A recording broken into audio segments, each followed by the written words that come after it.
Manhattan, 1920. The city hums with jazz and steam, but for me, life moves slower, quieter, and, if I'm being honest, a whole lot more frustrating. Oh, I forgot to introduce myself. My name is Mary Lou Jones. I'm 29 years old, and I'm a private detective. I live for the thrill of a real mystery. Coded letters, hidden doors, secret rendezvous, the kind of danger that demands wit and guts. But reality? A missing cat, a jealous wife, a neighbor's laundry gone missing? That's what pays the bills. Well, barely. Right now, I'm 2 months behind on rent, and Mr. Fat, yes, that's his real name, the landlord, offered me a discount if I agreed to be his wife. No, thank you. I may be broke, but I've still got dignity. I can't marry someone just to stay housed. I have to find another way. But lately the fire in me is fading. 30 is knocking at the door, and I still haven't cracked a case that mattered.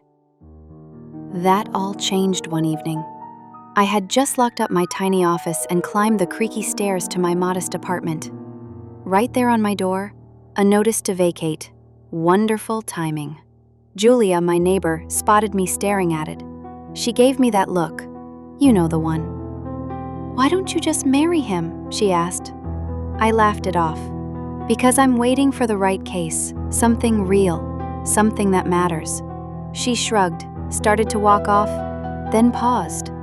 "Oh, by the way," she said, fishing in her handbag, "I found this letter mixed in with my mail a while back. Forgot to give it to you." The envelope was worn. The date on the postmark, 5 weeks old. The handwriting? My mother's. She never writes, ever. That's always been my father's habit. His quiet monthly letters from Monterey, California. But this one? Just one line. "We need you here. Your father is missing." My chest tightened. My hands shook. Why hadn't she written again? Why had it taken so long to reach me? Without a second thought, I tossed a few belongings into my worn leather suitcase, grabbed my coat, and bought a train ticket west. From the clang of Manhattan to the fog of the California coast. I don't know what I'll find, but deep down I know one thing for sure.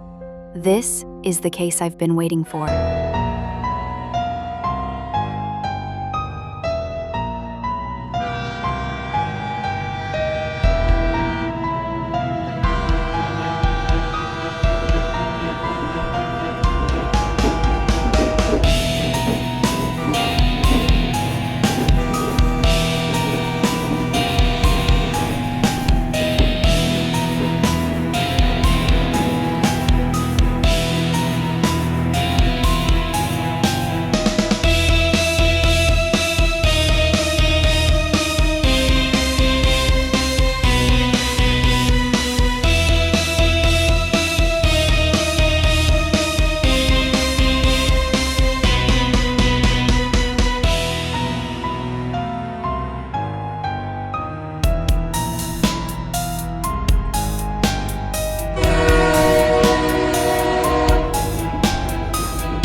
Train travel these days isn't easy, but I had no choice.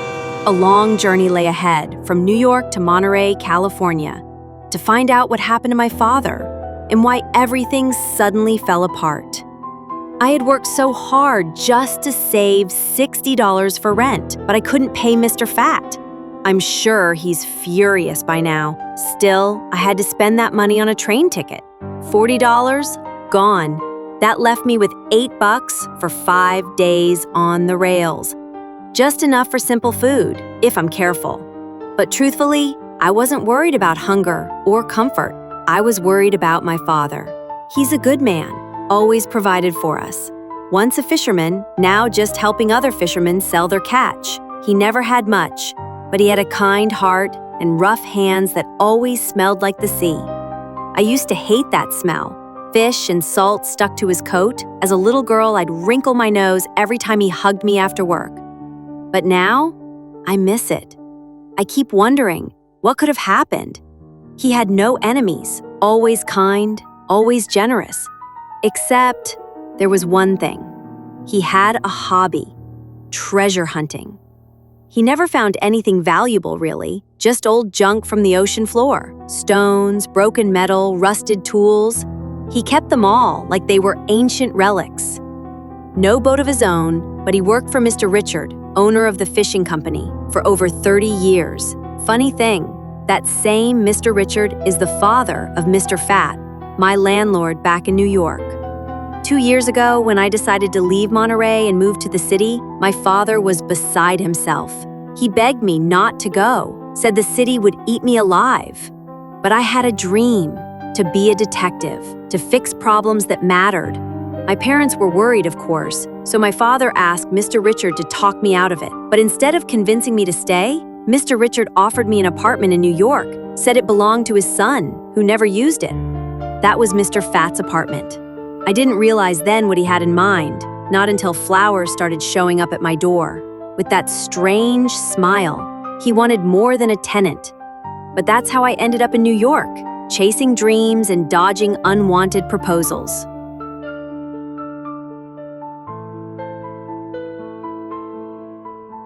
Back on the train, night fell. I couldn't sleep. My thoughts were heavy with worry. And then, my stomach growled. I hadn't eaten in nearly 8 hours. I remembered there was a dining car, so I made my way through the quiet train and found the small restaurant wagon. I ordered a sandwich, just something simple. Back in the city, it would have been 10 cents. Here, it cost 25. That's all right. I was starving. The place was nearly empty, except for 2 men sitting at the far end of the car. I could feel their eyes on me. I tried to ignore them, but something felt off. As I stood up to leave, I passed their table and caught a glimpse of one of their faces. Rugged, serious. A scar ran down his cheek like a slash through a painting. And then it hit me. I knew that man. He used to work for Mr. Fat. Why was he here? Was he following me over unpaid rent? I didn't wait to find out. I rushed back to my seat, heart pounding. The train entered a tunnel. Everything went dark, just for a moment. But in that darkness, I knew something had changed. This trip wasn't just about my father anymore. Something, or someone else, was on this train. Watching. Waiting.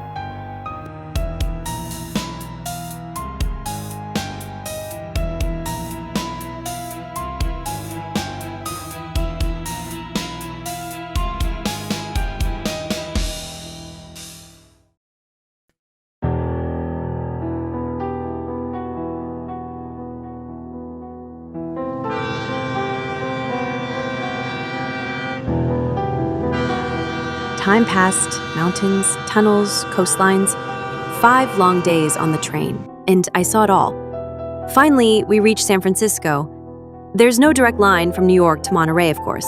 I had to switch trains in Chicago, then ride the Western rails the rest of the way. And now I could feel it. The air, the light, that familiar California breeze. I missed this place. I missed home. The train rolled to a stop. I grabbed my worn suitcase and stepped off, ready to find a ride south, but no one was headed to Monterey. Car after car pulled away until the station was nearly empty. I stood alone under a gray California sky, and then a black car pulled up. Driver in front, someone sitting in the back. The window rolled down, and I froze.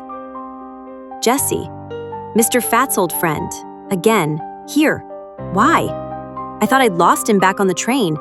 Was he following me? Did they really come all this way over rent? Before panic could take over, he spoke. "You need a ride?" I hesitated. Maybe he didn't recognize me. Maybe he hadn't put it together. With no other option in sight, I said quickly, "Yes, I'm going to Monterey." He gave me a slow grin. "Well, that's your lucky day. We are too." I didn't like the sound of that, but I didn't have a choice. I climbed into the back seat beside him. The car started moving. I sat stiff. silent. Then, unexpectedly, he asked, "You mind if I smoke?" It caught me off guard. Most men didn't ask. Not then, not ever. Still uneasy, I nodded. "That's fine." He cracked the window and let the smoke trail into the wind. I turned to the glass, watching the trees blur past. The ocean air drifted in. For a moment, I let it wash over me. The wind, the pine, the salt in the air. It brought back everything I didn't realize I'd missed.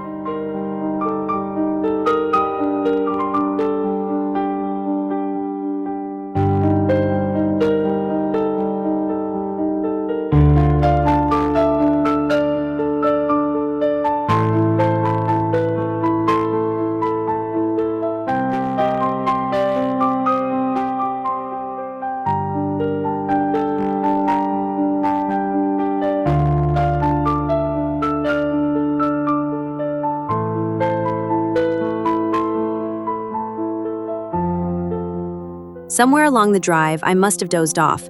When I opened my eyes, the car had stopped. Monterey.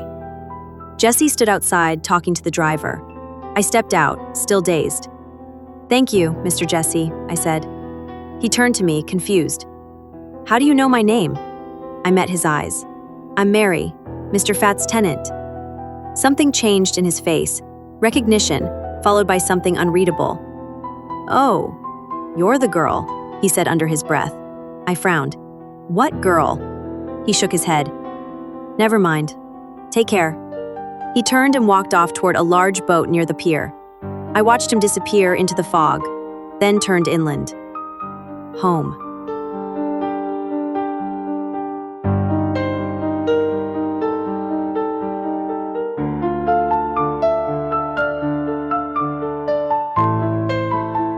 I knew these woods. Even after 2 years, every tree, every bend, every shadow still lived in me. 30 minutes later, I reached the house. Tucked deep in the forest, quiet, peaceful, unchanged. I stepped inside. It was empty. "Mom," I called. No answer. My heart sank. I ran next door to Williams. He was more than a neighbor. He had worked with my father for decades, fished with him, trusted him. He was surprised but genuinely happy to see me. Then came the news I wasn't ready for. The police were still searching for my father, and 2 weeks ago, my mother had gone looking for him herself. She slipped on the rocks by the beach. She survived, but she lost her memory. Now she was in the hospital, alive, but lost. William drove me there, and somehow that short ride felt longer than the train. When I stepped into her room, I barely recognized her. Only 2 years had passed, but it looked like a decade had taken its toll. She sat quietly by the window, staring out at nothing. Her body was there, but her mind, somewhere else. I stepped closer. She turned toward me slowly. And then, the faintest smile. Did she know me? Or was it just a kindness she offered to every stranger? I didn't know. But I was here now, and I wasn't leaving. Not until I found out the truth. About my father. About everything.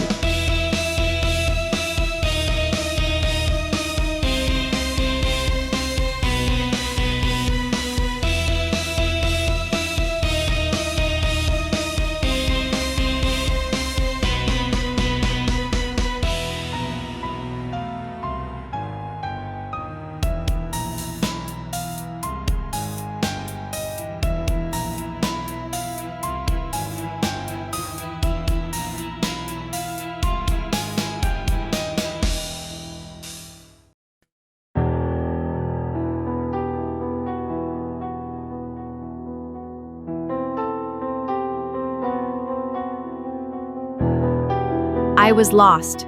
My father was still missing. My mother, alive but confused, trapped in a fog she couldn't escape. And I didn't know where to start. So I did the only thing I could think of. I went to the police.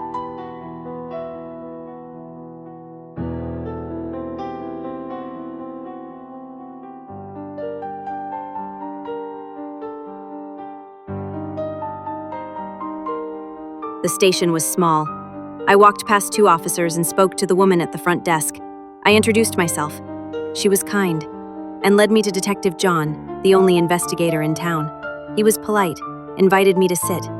He said they'd been trying to follow my father's case, but had no leads. Nothing, not a single clue. I asked, "Did you speak with Mr. Richard, my father's boss?" He looked confused. "Who is Mr. Richard?" That answer alone said everything. I told him Mr. Richard runs the fishing business. He employed my father for over 30 years. And what about William, our neighbor? Why was my mother out on that distant beach alone? He didn't know. He didn't even know my mother was in the hospital. I felt the anger rise in my throat, but I held it back. He noticed.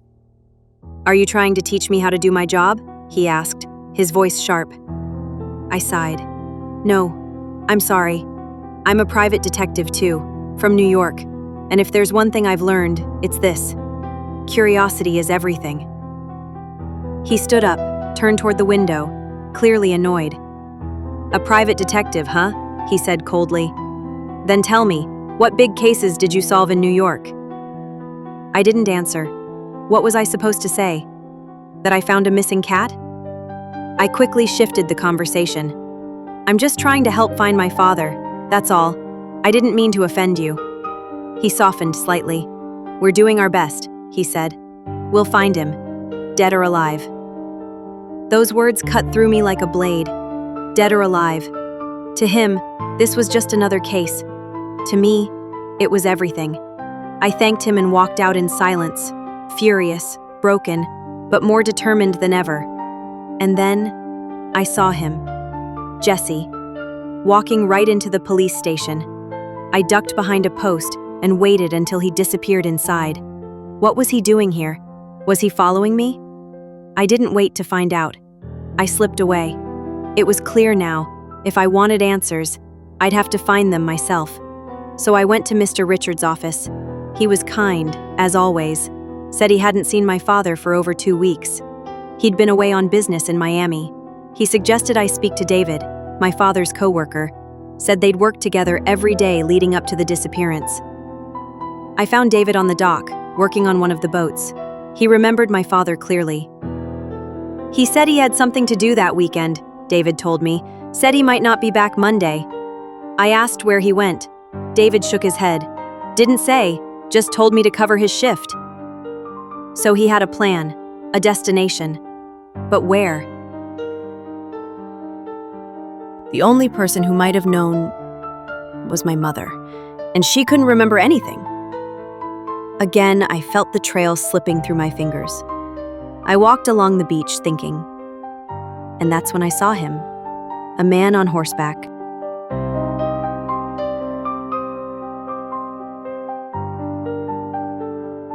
In this day and age, when no one rides anymore, he was just standing there, watching me.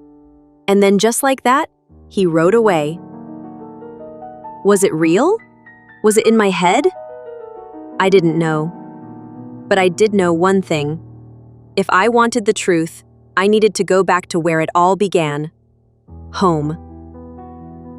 It was getting dark when I arrived. The air was cold, the forest quiet. On the way, I thought I heard someone behind me.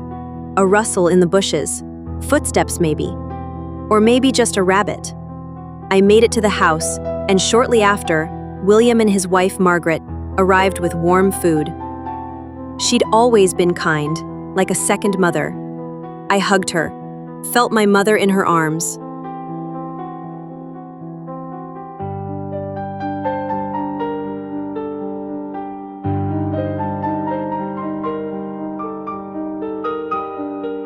They left me with food and quiet.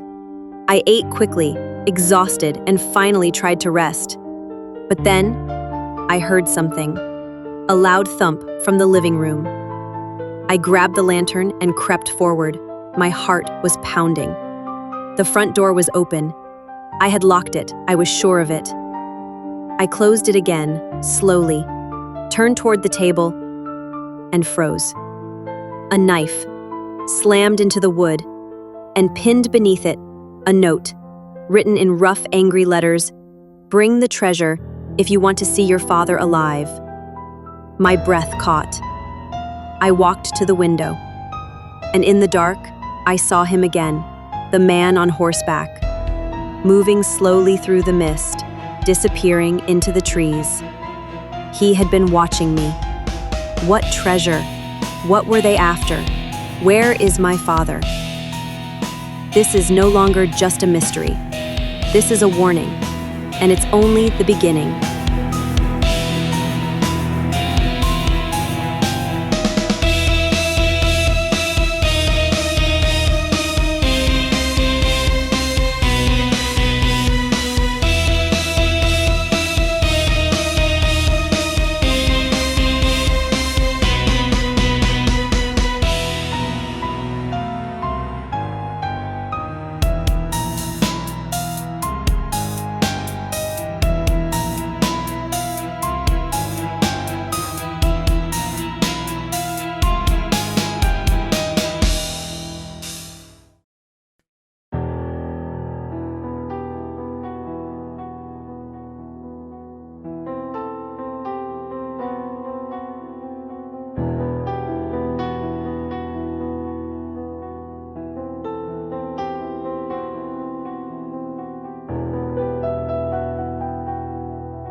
It's raining today.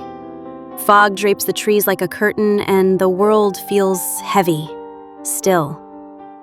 But today is the day I stop wondering, the day I find my father, the day I finish the puzzle.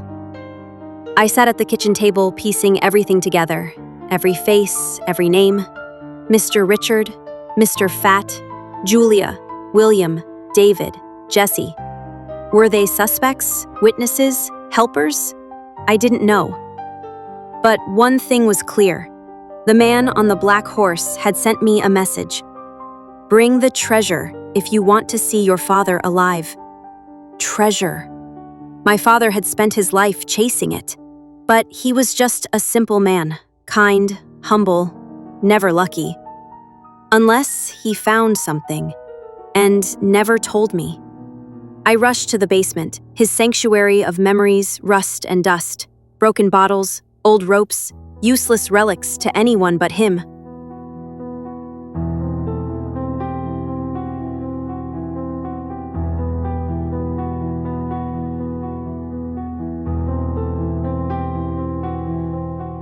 And then I saw it, a note, scrawled in his handwriting, "Kissing Rock." My heart stopped. That place. He took me there as a little girl, two massive stones pressed together like lovers. That's where they found my mother, after she fell. Why was she there? Why was that place written on his table?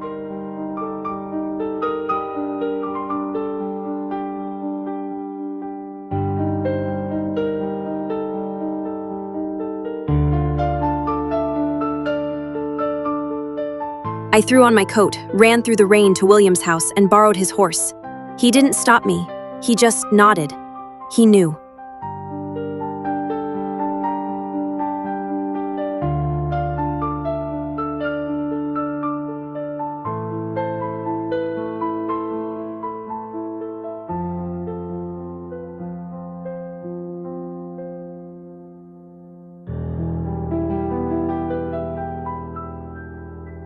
I rode hard through the woods, the rain stinging my cheeks like truth. And when I reached the shore, I tied the horse and walked toward the rocks. And there, half hidden by sea and mist, my father's canoe. This wasn't coincidence. This was where he had gone. To follow a lead, maybe. A dream. He once told me, if you row just past that big rock, you'll reach the old lighthouse. That's where the pirate ship sank, the one with all the gold. A childhood story, a legend, but maybe it was more. I couldn't wait any longer. I pulled the canoe into the ocean and paddled through the fog.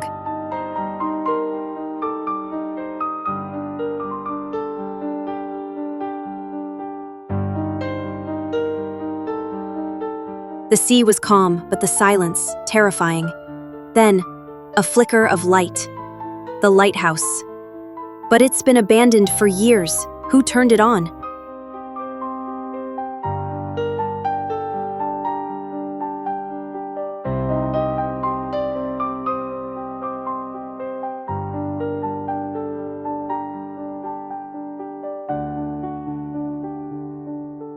I reached the shore near the lighthouse and saw them, the man on the horse and a woman beside him, their faces hidden by rain and shadow. They entered the lighthouse, and I followed. Inside, the man raised a gun. "Shut the door," he barked. He forced me into a room, and there, in the corner, my father, tied, weak, pale, but alive. I ran to him, held him, whispered that everything would be okay. But they weren't done with us. "Where's the gold?" the woman snarled. The man glared at me. "Maybe she left it in the boat," he muttered. The woman ran outside to check. I turned to him. "You've got the wrong man. My father has no gold, no treasure." He snapped. "Don't lie to me," he shouted, pointing the gun at us both. Then he looked at my father. "You said you had something valuable in your basement." My father nodded weakly. "Yes, but not gold, just old pieces. Things I've found over 30 years. They matter to me, not to anyone else." The man screamed in rage. "I don't care! I want gold or you both die!" And just as I thought he'd pull the trigger, a scream. From outside, the woman. The man turned, panicked. "Susan!" he shouted. "Are you okay?" No answer. He stepped back. Then, bang! A shot rang out. He collapsed. I froze. My ears rang. And in the doorway stood Jesse, gun in hand, calm, focused. Behind him, another man holding the woman, Susan, tied and struggling. Jesse looked at me, concerned. "You okay?" I nodded. "My father needs help." Jesse and his partner carried him out, got him to a hospital. The police arrived, arrested the criminals. Their names were Jim and Susan. Addicts, desperate for money. They'd heard my father talk about his treasures and assumed it meant gold. They were wrong, but they didn't care. Later at the hospital, my father told me everything. He had gone to the lighthouse just to search one last time. That's where he met them, and where they betrayed him. Thankfully, he was alive, and my mother slowly began to recover too. But one question lingered. Who was Jesse? I rode back to town, found Mr. Richard and asked. He smiled. "Jesse? He's not who you think. He's no friend of Mr. Fat. He's a detective, NYPD." "What?" I found him at the beach packing his things. I walked up to him, not afraid anymore. He smiled. "I was wondering when you'd find me." I said, "I came to thank you for everything." "No problem," he said. "Just doing my job." I hesitated. "Why were you everywhere? On the train? At the station?" He smiled again. "That was my question for you." I laughed. "I was following clues. I'm a private detective." "I know," he said. "And I'm a real one. NYPD. I had my own case here, and along the way, I found you." He told me he'd seen me heading to the lighthouse. He followed. He protected me, and I never even knew. "You should be more careful, Miss Detective," he said. Then he surprised me again. "I'm heading back to New York tomorrow. You ever think about joining the force?" I was stunned. That was my dream, for years. "I could help," he added. "There's room for someone like you, and I could use an assistant." My heart skipped. I rode home, deep in thought, and when I arrived, my mother handed me a letter from Julia. She and Mr. Fat were getting married. She wrote kindly that I could return to the apartment whenever I wanted. No past due rent, no grudges, just peace. I smiled. That night I couldn't sleep, not from fear, but from something else. Hope.